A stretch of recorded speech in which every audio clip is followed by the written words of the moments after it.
Estimados e estimadas, paz e bem, estamos indo para o final do mês de junho, o mês das festas juninas, que certamente vão se prolongar durante o mês de julho até agosto, talvez, que são motivadas pelos santos populares aqui no Brasil, Santo Antônio, São João, São Pedro.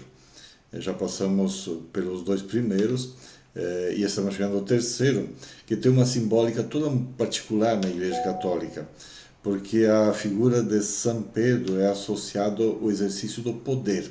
Mesmo que o testemunho dos evangelhos em relação a Pedro seja bastante claro no sentido de ele ser uma liderança bastante fraca, bastante titubeante no exercício e em alguns momentos até contestada pelo próprio Jesus, no decorrer da história a figura de Pedro assumiu esse caráter de líder da igreja, líder dos apóstolos, aquele que conduzia os discípulos depois da ascensão de Jesus, depois da ressurreição e ascensão.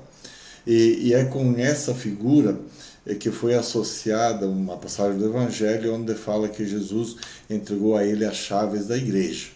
As chaves, desde o Antigo Testamento e em todas as tradições do Mediterrâneo, elas têm essa simbólica do poder. Elas estão nas mãos daquele que pode deixar entrar, pode impedir de entrar, pode deixar sair e pode impedir de sair. Além de, claro, a chave do cofre, onde são guardados os bens, a riqueza, o dinheiro. E quem tem o dinheiro tem o poder e comanda uma comunidade. Então, essa figura de Pedro associada à chave, associada ao poder, ela é muito forte hoje na igreja. Mas se nós olharmos desde os evangelhos, passando pelo Novo Testamento e a tradição da igreja primitiva até o início do segundo milênio, isso não existia. O poder na igreja sempre foi pensado de forma coletiva, de forma sinodal. Todas as decisões eclesiais, desde as comunidades menores até as maiores, a Igreja Universal, sempre era tomada em sínodos, seja universais, quando aconteciam, chamados concílios recentemente, seja nos sínodos regionais, sínodo diocesano, até os coletivos em cada catedral, em cada paróquia, em cada igreja. Ou seja, a igreja já teve uma longa experiência de um poder sinodal em que a chave não estava nas mãos de uma pessoa, mas estava nas mãos do grupo a quem era confiado o governo da comunidade e estavam incluídos tanto leigos como clérigos. Foi só a partir do século XII, XIII, que esse poder foi sendo concentrado na mão do clero, a nível local dos presbíteros, depois a nível mais amplo dos episcopos, os bispos, e depois a nível mais de ocidente, na figura do bispo de Roma, que foi chamado de Papa depois do cisma entre o Ocidente e o Oriente.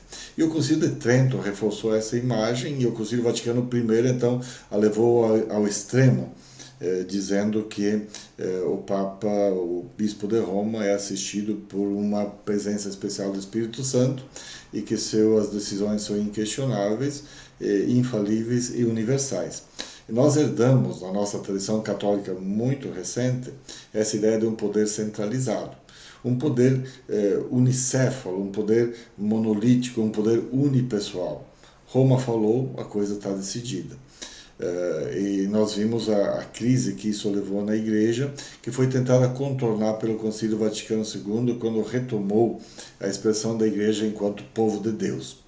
E a partir do Vaticano II, pouco a pouco, passo a passo, foram sendo desenvolvidas várias instâncias do exercício coletivo do poder que talvez nós não nos dávamos conta delas, que elas aconteciam. Por exemplo, as conferências episcopais, que em alguns países, sendo o Brasil protagonista, foram sendo criadas, as conferências continentais e também os sínodos extraordinários, como um espaço de sentir o pensar da igreja, a partir disso buscar as orientações.